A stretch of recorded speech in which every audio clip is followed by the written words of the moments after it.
Hi, Wafa. So great to see you all. Hello, hello.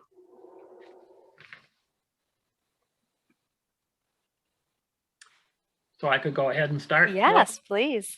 Okay. Good afternoon, ladies and gentlemen.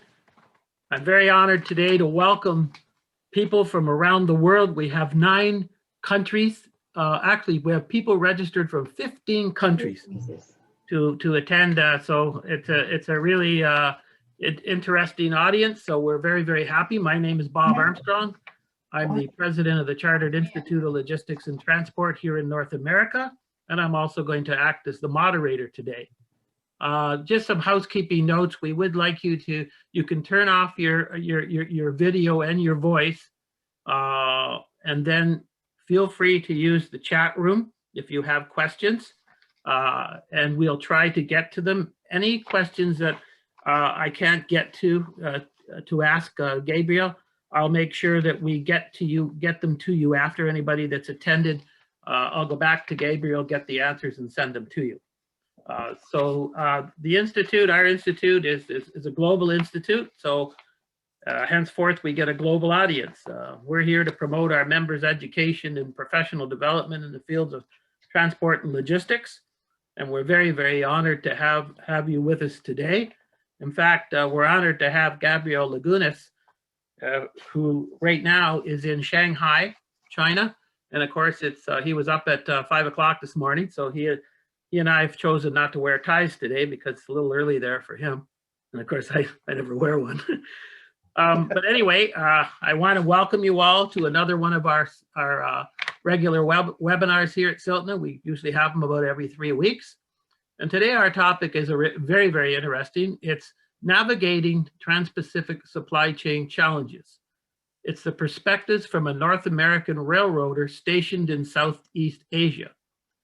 You'll gain a unique perspective of the worldwide container shipping crisis from Gabriel Lagunes, CN's representative in China, based out of Shanghai.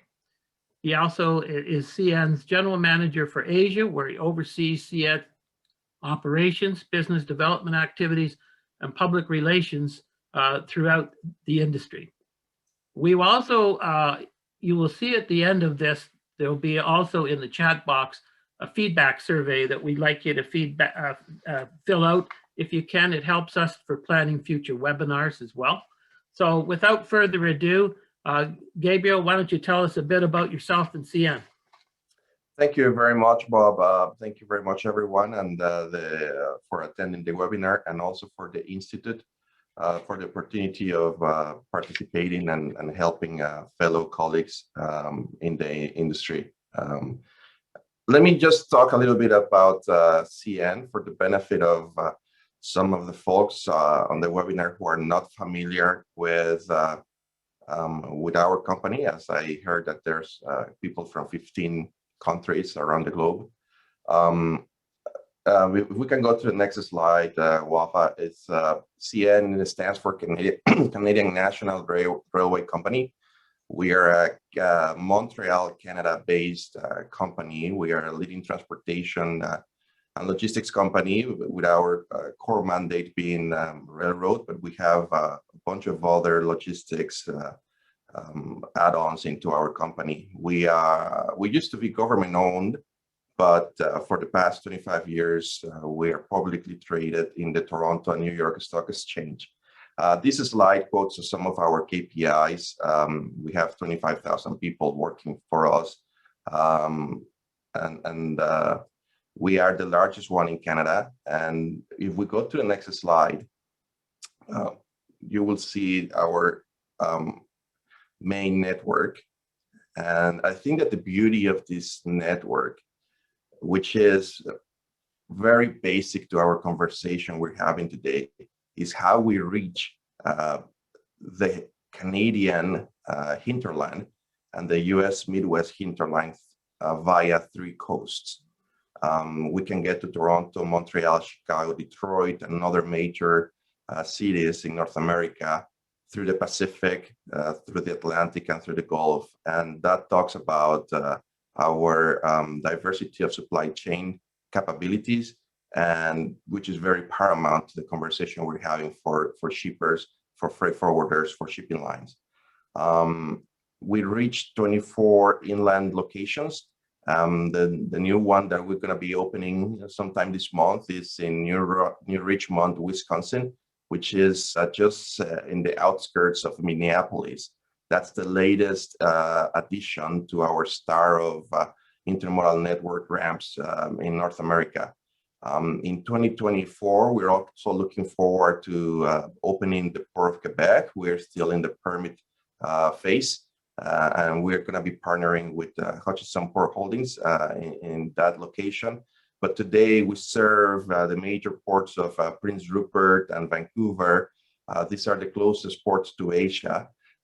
We also serve the ports of Halifax, Montreal, and St. John in the east. And typically they have been serving Europe and Middle East cargo, but now for the past few years, I would say the last 5 or 6 years, it's also being able to serve Southeast Asia and India as well. And now the Gulf ports, basically New Orleans and Mobile, Alabama, typically they've always been smaller than the other port gateways that we serve. But with the recent disruptions in the U.S. West Coast, we're seeing a lot more interest for shipping lines and BCOs to start calling the Gulf. If we go to the next slide, I just want to show the footprint that we have here in Asia. So you mentioned, you're right, I'm based in Shanghai. It's 5:37 in the morning. It's still not quite daylight outside, but that's okay. I really appreciate the participation.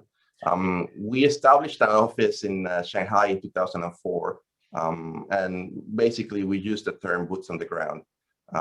We have 4 offices in mainland China, with Shanghai as the headquarters, and we have 7 other cities where we have representatives that help BCOs and shipping lines or any other stakeholder to understand what CN is. And I give you a perfect example of a couple of examples that we do here in the region. Recently, probably some of the people here have heard that we had some weather challenges because of the polar vortex. And most of the people here in Asia, unless you are in the north of China or Korea, you really don't get winter like we do in Canada. So we try to explain what winter is in Canada, how it affects our operations. And so we try to bring this information forward to the front of the supply chain participants so that they can understand what the challenges are in North America, what it means to have temperatures of -30 or -40 degrees Celsius in North America and how that affects our trains. And that really, is beneficial for the people over here, because now they say, oh, so that is why, my container is dwelling a little bit longer in the port. And that's why you cannot get to it and give me rail cars quite easily.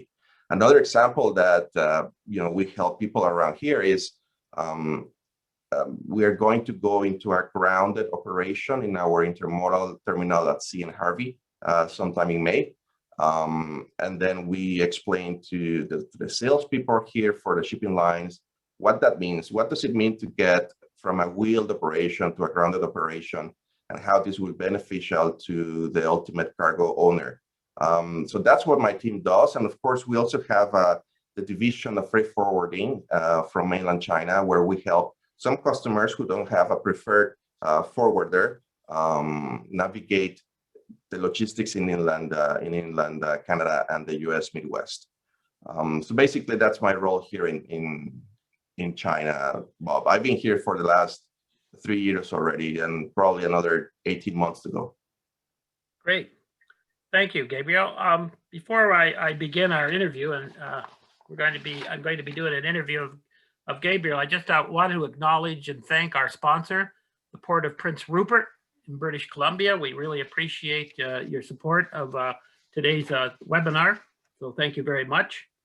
Now I'd like to ask Gabriel in a little interview format. We would have had a fireside chat, but I don't have a fireplace. Perhaps, Gabriel, why don't you describe your unique role in Asia and perhaps explain what the big picture COVID-19 impacts through manufacturing and landside logistics lens? Sure, for sure.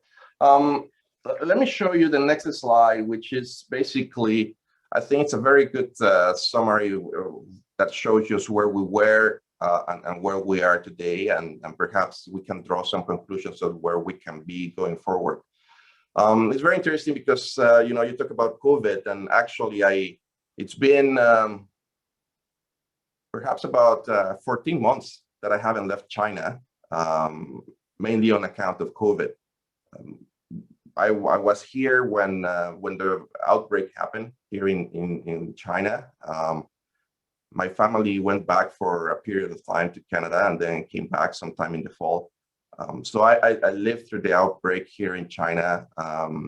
That is another advantage of CN having me here, because I was able to basically being kind of a reporter of what was going on around here, and how it could affect our company and how it could affect the greater economy in Canada and the US Midwest. But if you look at the graph here, which I pulled from The Economist, this is basically telling us how fast the world trade rebounded after the COVID outbreak. And the comparison is with the 2008 financial crisis. It took about 10 months from the start of the outbreak in China for the world trade to almost come back to pre-COVID levels. For the financial crisis, it took 25 months. And I think that the main difference is because really there wasn't a financial crisis per se right now in COVID. It was much more just, you know, everybody stopped spending because of the lockdowns. So it was very interesting because exactly last year, because now we are almost, you know, starting March, we had been discussing with CN, oh, is China back? Is China producing again? How are the lockdowns going? Are the workers back into the factories? And the answer was starting to say yes.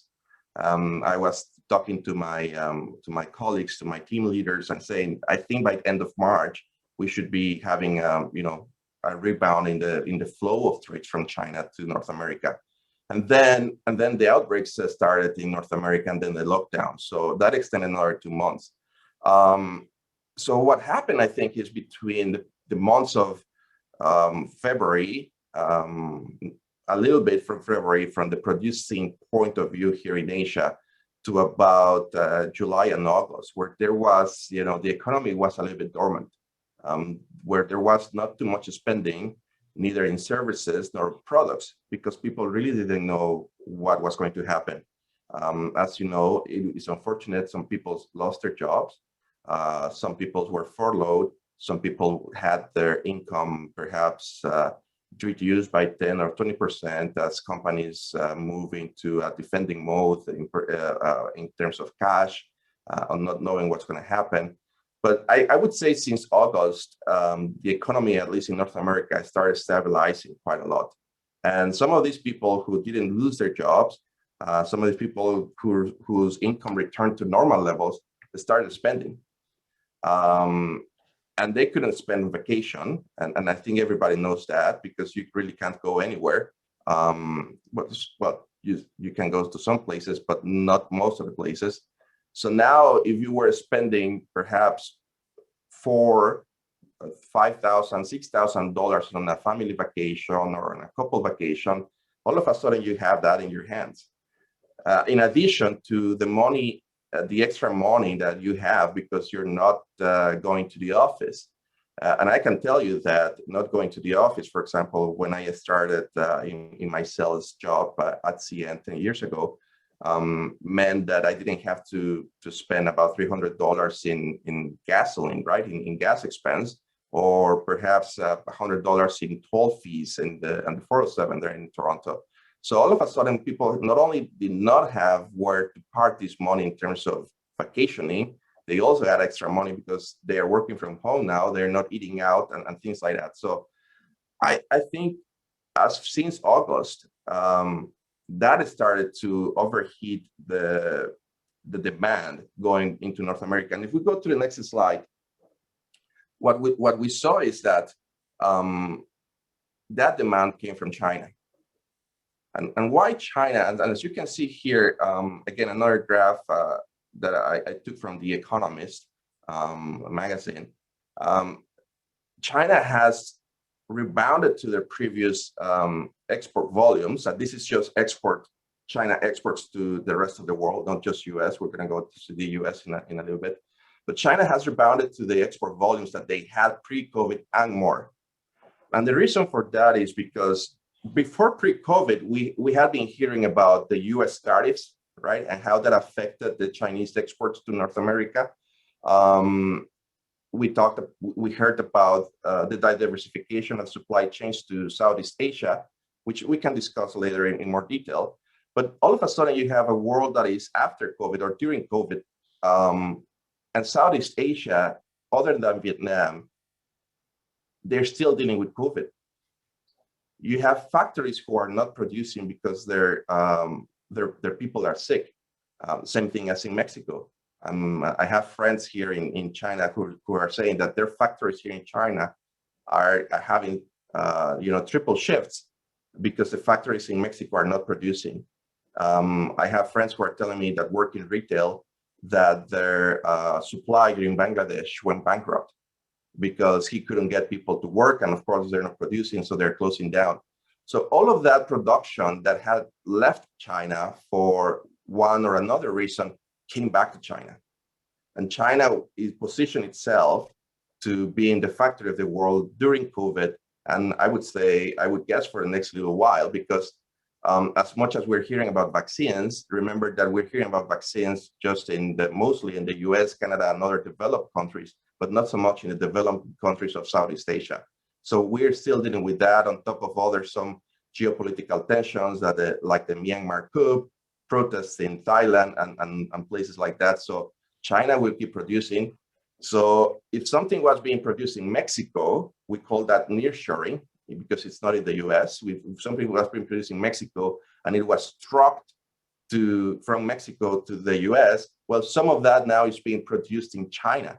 And now it needs a container to go from China to North America on a ship. And that is putting pressure to the supply chains in the Trans-Pacific. And if we go to the next slide, just for my final comment on this question, this is just trade between China and Asia to the US. And you can see, again, how much more in terms of year-over-year growth has expanded, right? So now we're at about 10% expansion from previous year in January last year, but you can see that it's up to 20 or 30% sometime in the fall. And I think we are down a little bit, not so much because there is lack of products to move, but because there's lack of containers, which is another topic. Thank you, Gabriel. You know, many in our audience today have been experiencing some specific disturbances that are causing confusions, delays, and inefficiencies. What are your observations? And do you have perhaps an anecdotal tale that will give us a better understanding of the fast and perhaps lasting impacts brought about by the COVID-19 trade disruptions? Yes, I think when I hear about some disruptions that are happening, again, I bring about the example of my friend who works in retail, and he says, you know, I lost money with my supplier in Bangladesh because he went bankrupt. Mm. So I had put a down payment for the next batch of production, and now he's gone. And now I have raw material being shipped from China to Bangladesh, and it's stuck there. And I cannot even get it back to send it somewhere else because, you know, my supplier has ceased to exist as an entity. We are also hearing of, here in China, how precious a container, the box itself is, to the point where whenever there's an accident on the road and the container is damaged, the concern is not so much about the cargo itself, but about the container, saying, so one of the, we lost one container. So it almost reminds me like the Lord of the Ring movies and the ring and Golden saying is my precious, right? This is how valuable these containers are these days. We also have, from other BCOs who in the beginning did not thought that the industry or their freight forwarder or shipping line were crying wolf in terms of the space is going to get tighter, and they basically literally missed the boat for not believing that the space is going to be tighter. So this is really, it's really affecting everybody.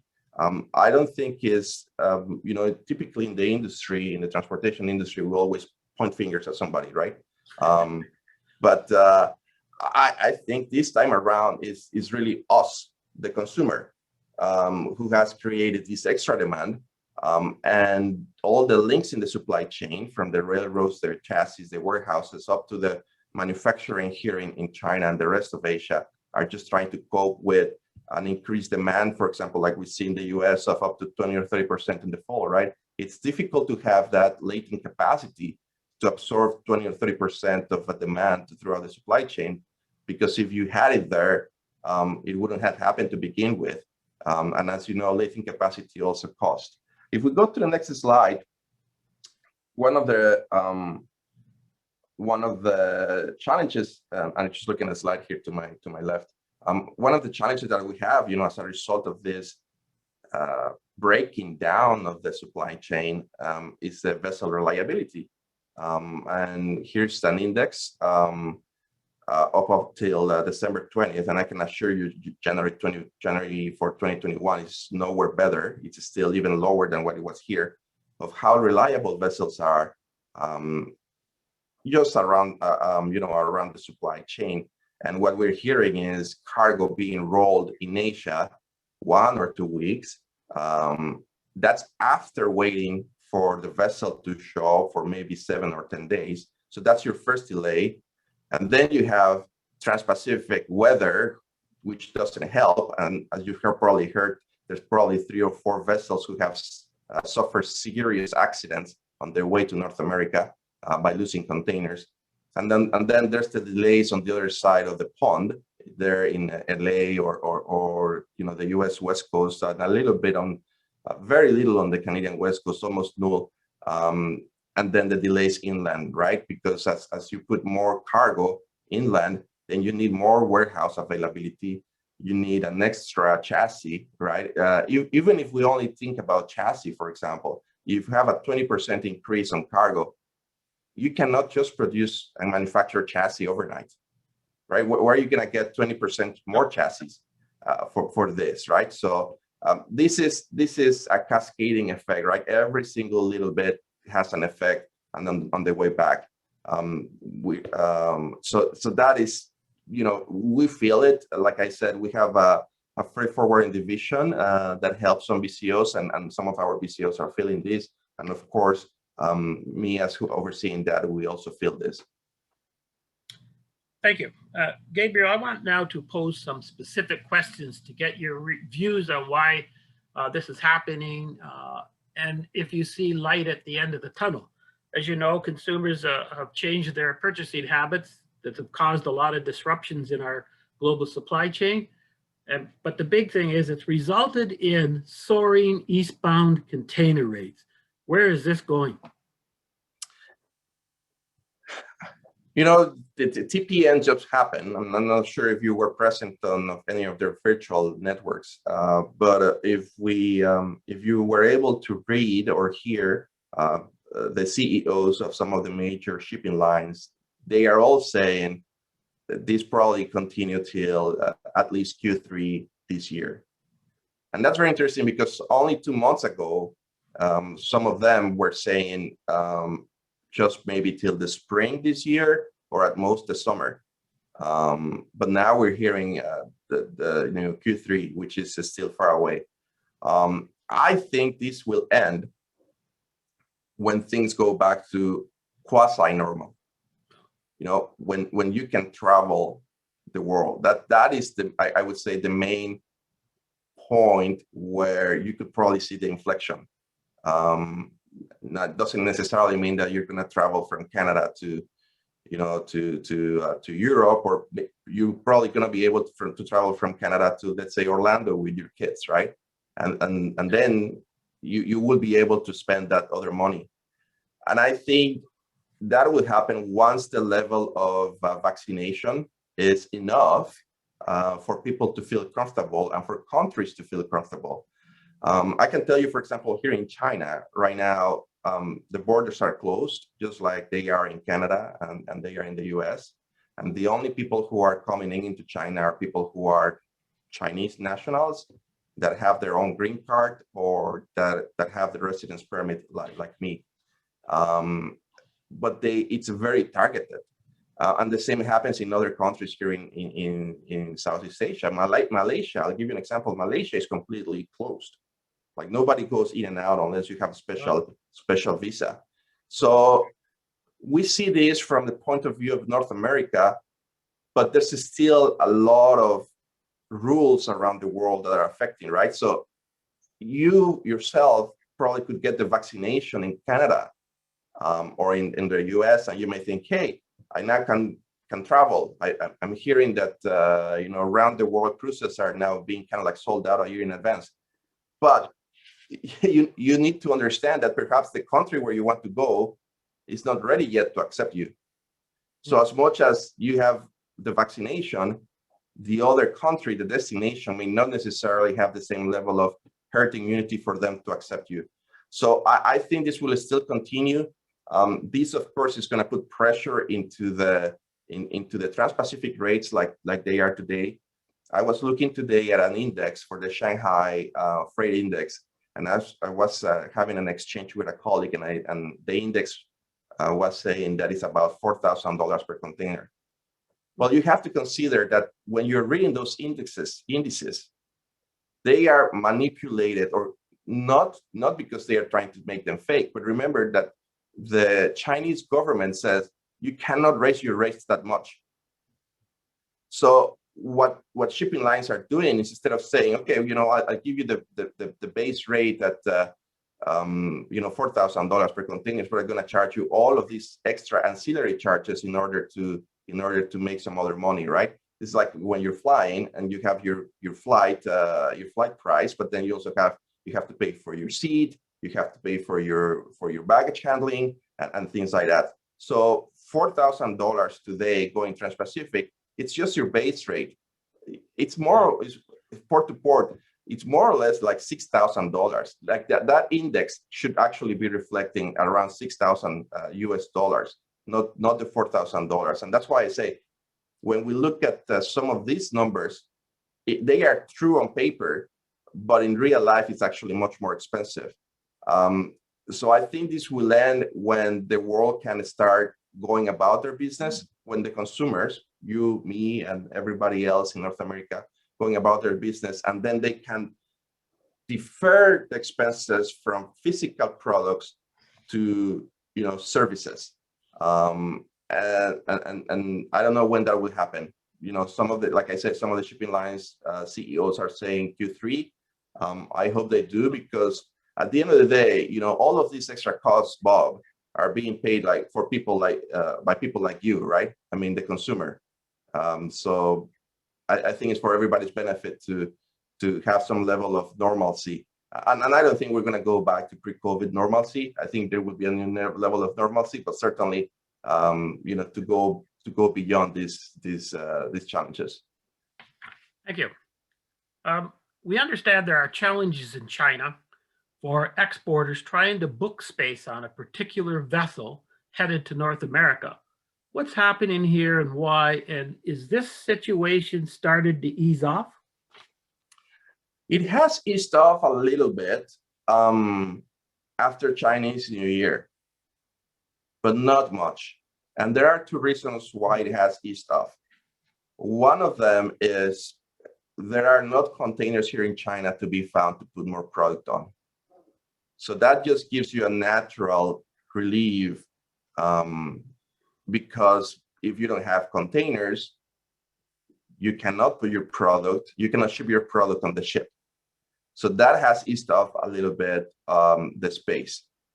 Of course, that has another issue in the fact that you still have inventory in your China plant or elsewhere in Asia that it still needs to be shipped at some point in the future. So that may be just pent up demand from origin because you're lacking containers.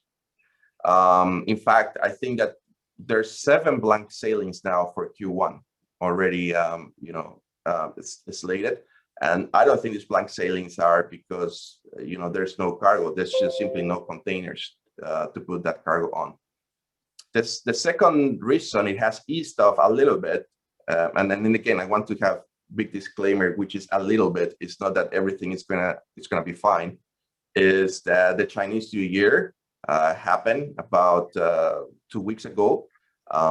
So it takes some time for factory workers and truckers, Chinese truckers, to come back from their places of origin and start producing, going back to normal. Depending on the sector of the industry you're in, you probably are already at 100% capacity. Sometimes you could still be at 80% capacity. But that's why, over the last 2 weeks, it has eased up a little bit. But I would say, except for this short period of time, I would say it's still very hard. It's still very hard to get on a ship. Once you secure the container, it's still very hard to get on a ship. And you have, I was talking about $6,000 rates, port to port based, as an example. Some people are willing to pay $8,000, right? So sometimes it goes to the highest bidder. So that will also dictate how easy you get on the ship. Wow, that's interesting. The rumor is that containers are difficult to locate due to hoarders. Is that true? I think there is, again, that is more anecdotal. I would say that may have been true back in December, but right now there are no containers. Everything that lands here in China, it's now being deployed in terms of cube availability. At some point in December, November, we were hearing of empty lots, empty container lots, hoarding these containers to the highest bidder, but I think that's past us.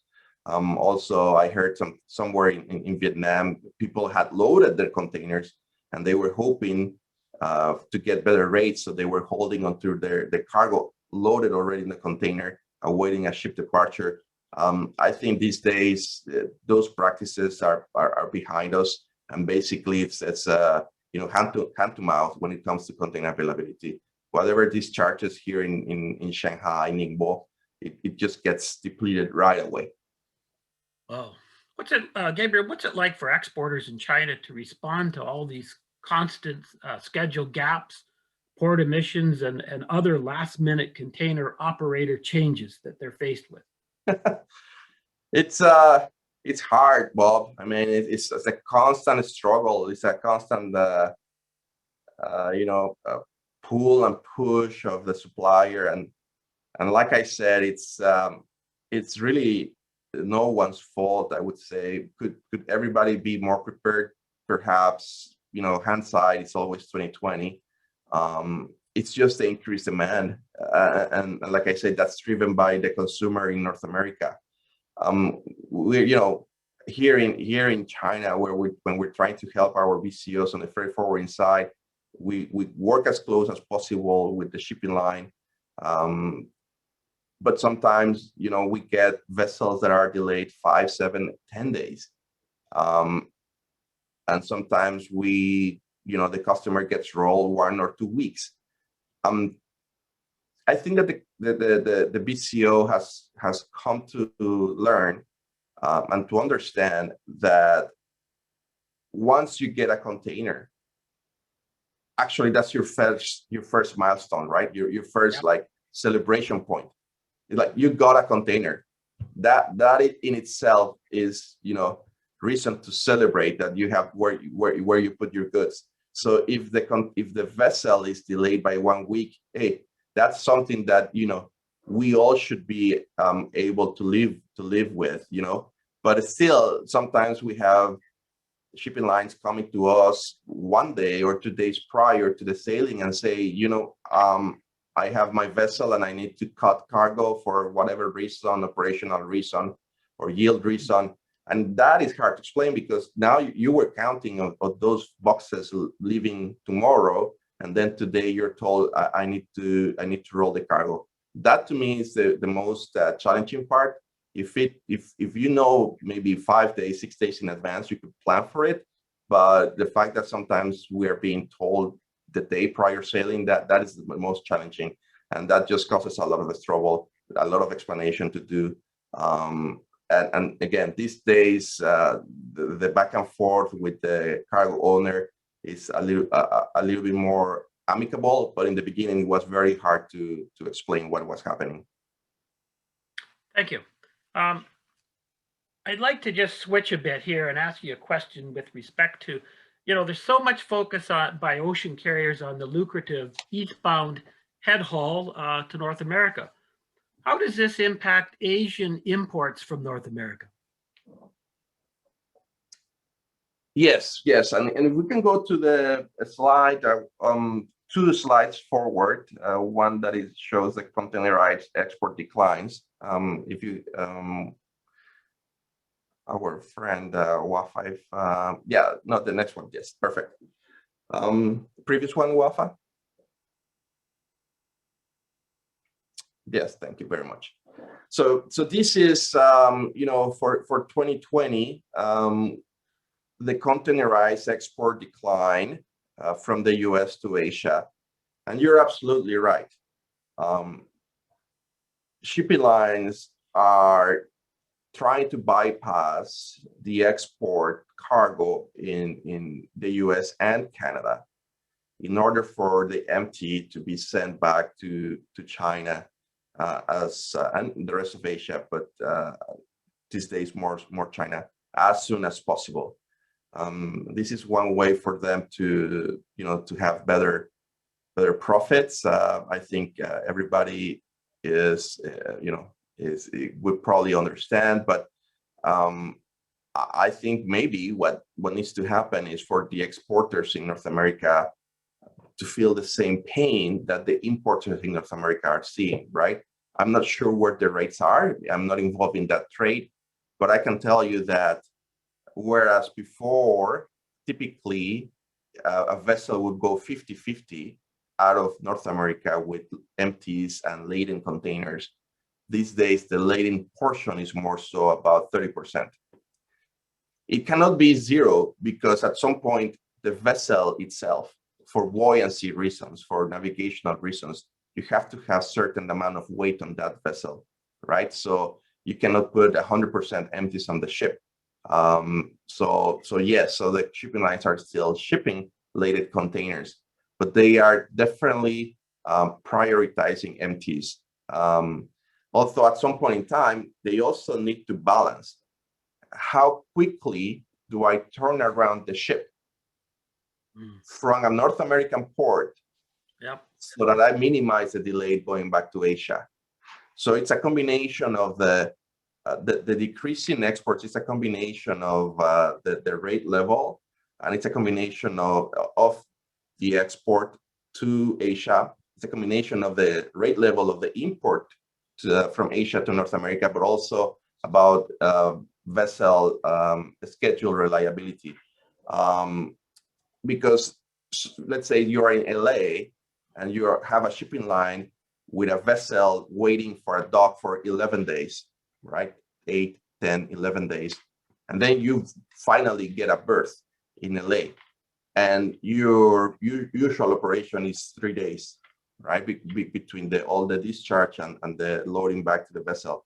Now you're thinking, I really need to get back to Asia. So maybe I just cut some of the empties, I cut some of the export loads, and just make my vessel go back so that I can bring the next load.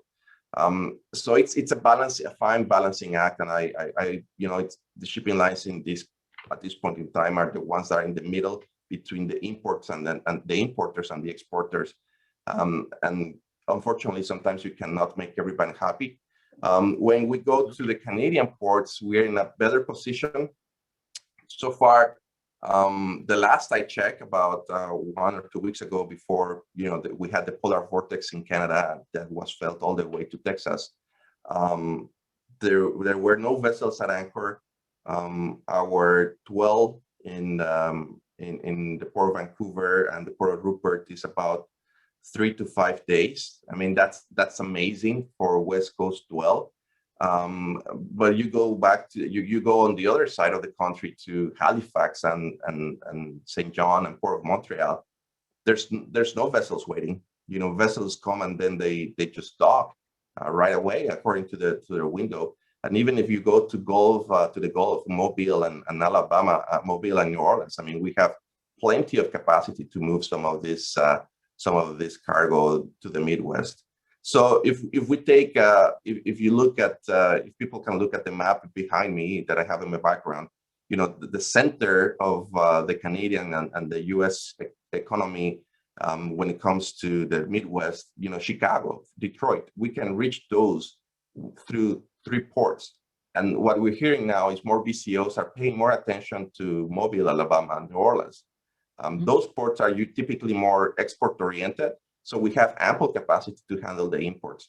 So we're hearing that more and more BCOs are issuing RFPs that include New Orleans and Mobile from Asia. And if it makes sense from a cost perspective, and the shipping rate is not the only cost. We have to take into account the inventory cost, the delayed cost and things like that. Yeah, sure, why not? Why not transfer some of the stuff that was going over LA to New Orleans and Mobile and reach Chicago, right?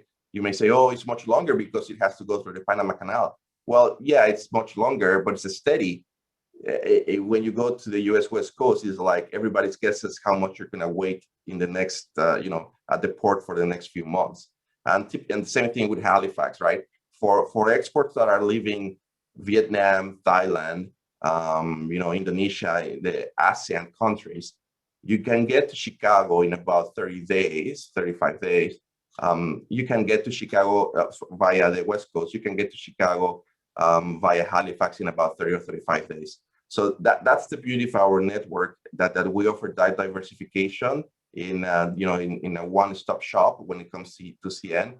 So that is one of the things that I would like to encourage people who are hearing to consider CN as their service provider, the ultimate service provider, along with the shipping line. Great, thank you. Gabriel, one last question before I go into the chat box. You've had a very successful career in the railroad industry. We have a lot of students at colleges and universities on today. What's your advice to students who are looking for a career in the railroad industry? Oh, thank you. Well, thank you for the successful part. I'm pleased that throughout my career, I've had the help from different people, all my bosses and my peers. When I started my career at Maersk at the shipping line in '97, and then I moved to Canada on my own and rejoined Maersk. But in 2006, I was fortunate enough to be recruited by CN, and I really cannot regret any of the steps that I have taken so far in terms of career. We are in a very strong hiring mode right now. All of our open positions are available in our career section of our website. Again, full disclosure for the people who are hearing us around the world, is basically for people with legal access to work in Canada and the US, but it's available there. We are coming with a lot of internships availability and also graduate programs, because we have realized that we need to give the opportunities to students to stepping into the railroad world, and it may not be so attractive, but it's interesting to learn that CN in Canada, at least, we are one of the top 5 IT hiring companies in Canada. We have a big, IT contingent in our mix.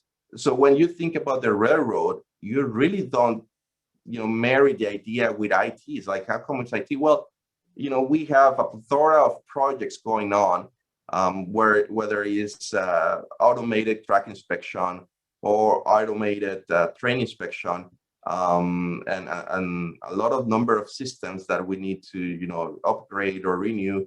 I think for the last count, we had 700-800 people in IT out of our 25,000 people, right? So when it comes to the railroad, it's not just about the rolling stock. There's a number of other support departments that make this, the rolling stock roll. So I would encourage all the students, to think about the railroad as not just the train. I mean, I just started in marketing at CN, market development, and then I moved to sales, and now I moved to China. But I have friends who have changed careers at the railroad. Some people were in the revenue planning, which is the forecasting. That's what we call at CN. And then the next week she moved to human resources.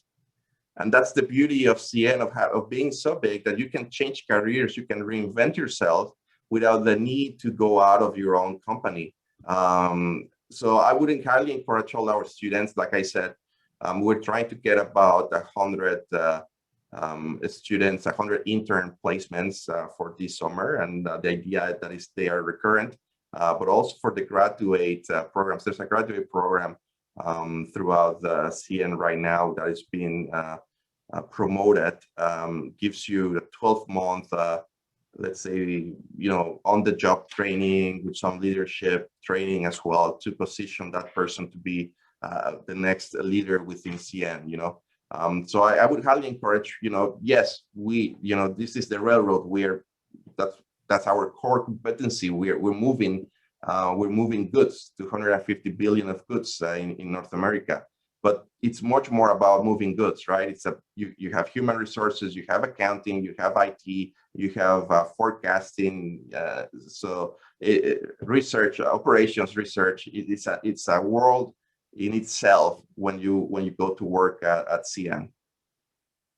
Thank you. It sounds like a very exciting place to work. So Gabriel, I'm going to go into the chat box, and there's some very interesting questions here. We'll try to cover as many as we can before we have to close. Do you and your team know much about, have you and your team seen any changes in the routing of vessels, say, taking them from, instead of going to Long Beach, Los Angeles, Long Beach on the US West Coast, to a Pacific Northwest port, or through the Suez Canal, or do you see more use of the Panama Canal as well? Just shifting, like I think what this question's really getting at is, what are we seeing in shifts from ports? Right. So there's two shifts that happen. One of them is the ship itself, which is very hard to deter, right? It's very hard to deter a ship. It's very hard to divert a ship from one port to the other. And that is usually ad hoc. What we're seeing is some of the ships, if they had two calls in North America, they are skipping one port. That's really pre-planned, because of course you have to pre-plan that from origin, right? Otherwise you have a bunch of cargo that will miss the port of discharge. But we're seeing that. And sometimes it's they skip Seattle, sometimes they skip LA, sometimes they skip Vancouver, sometimes they skip Rupert, right? So that is one thing that we're seeing and we're seeing the same in Asia. Don't get me wrong; it's not just the U.S. West Coast. So we have a ship that is coming to Shanghai, let's say for the Ocean Alliance, but then all of a sudden you have two ships on the same week. So they're saying, well, you know what? This ship will skip Shanghai, and we'll let the other one take all the cargo, so that we don't call two ships of the same service, of the same Ocean Alliance at the same port within 2 days of each other, right? So they are trying to manage that cost. So that is one shift that we're seeing in ships. So very ad hoc oriented. The other shift that we're seeing is from the cargo owner itself, trying to say, let me diversify my routing. So yes, I was shipping everything to LA before. Now I'm going to ship 30% to Rupert and 70% to LA. or I'm going to ship, another 10% to the Gulf, even though it's longer, by the time the ship has to wait in LA and the container has to wait at the port, it is the same thing. So we're seeing that other shift. We are on the Canadian gateways, we're trying to manage the capacity, port capacity, rail capacity is fixed. It's not like I said, you cannot just create new chassis. You cannot just create rail cars. So we're trying to manage that very well. But when there's a conversation, right? These conversations need to happen between the cargo owner and the supplier to say where is your strength when it comes to reliability and resiliency that you can help me with. And right now we're saying go to Halifax, to go to the Gulf. That's where we have much more capacity, and you can do that with your own shipping line, right? If you're using shipping line A in Vancouver, it's very possible that we also serve shipping line A in Mobile or shipping line A in Halifax. So you don't actually have to diversify the shipping lines. That's the beauty of our network, three-prong approach. So lots of choices. Correct. Good. Another question. I understand that Canadian exporters are having trouble getting containers since empties are being returned from our ports immediately back to Asia without loading. Is that true? Yes, it is true. I don't have the numbers for the Canadian exporters, but in the US, we were seeing, like I mentioned earlier, 50-50 empties and loaded on the ship. Now we're seeing more like 70-30 between empties and loaded. So yes, there's a decrease on the export. The shipping line will always need an export. There's no way they can do away without the exports. They need that weight on the ship to make it stable to cross the ocean, right? You cannot just ship air. You can have an empty ship, but you cannot have a bunch of empties on the ship with nothing. So there's still going to be, the need for exports. And I think the rate level would probably reflect whether that export will make it on the ship or not. But that I will leave that for the shipping line to decide. I'm just talking from my own educated guess. Okay, thank you. Here's another question from the US. Very interesting webinar. Thank you, Gabriel. One question I have is if the tightness in container availability is generating any newfangled innovations from shippers, manufacturers to be more efficient with their exports. For example, in packaging or optimizing space requirements. Yeah, I think it is actually what I'm seeing on the import side, because again, being here in China, I don't see too much of the export side in North America. The lack of containers is actually trying for the BCO to be actually creative, especially when it comes to not much of high value goods or highly manufactured goods. I'm not talking about chips or TVs. I'm talking about more maybe coils or stack of something that is intermediary for production. We have some BCOs coming to us and say, hey, I want to ship through break bulk. Can CN help us with a break bulk shipment once it lands into Vancouver, right? So it's so desperate that the need for the box that some of these Asia exporters to North America are trying to find creative ways of doing this. This, of course, pushes the prices on the break bulk vessels. The break bulk vessels perhaps were cheap for a moment, but now if more of these exporters are going to break bulk, that's going to increase the price, right? Supply and demand. But yeah, so I would presume that on the North American side, exporters will probably also need to be creative about that. However, some of the exporters in North America, there's a lot of raw material being exported, and there's a reason why they are containerized. It's usually for quality purposes, right? Where you have a crop that you want to put into a container. So there isn't much creativity there, or you want to protect lumber, right, in the container. So sometimes you just need the box and you just have to wait or come to the realization that just like the fellow importers are paying more, perhaps the fellow exporter will need to pay more. But again, that's usually determined by the shipping line, not by the railroad. Thank you. While we're coming to the time of close, Gabriel, I wanted to thank you on behalf of everyone here today and on CILTNA's board of directors and all our members, for you to get up at so early in the morning and beyond and be so interesting and forthright with your answers. We sincerely appreciate it. You'll be able to go have breakfast now, and I can have dinner. But we do want to thank again our sponsor, the Port of Prince Rupert, Prince Rupert Port Authority, to do it in very interesting place in northern BC. I do want to encourage everyone. We didn't get to all your questions. It's very interesting.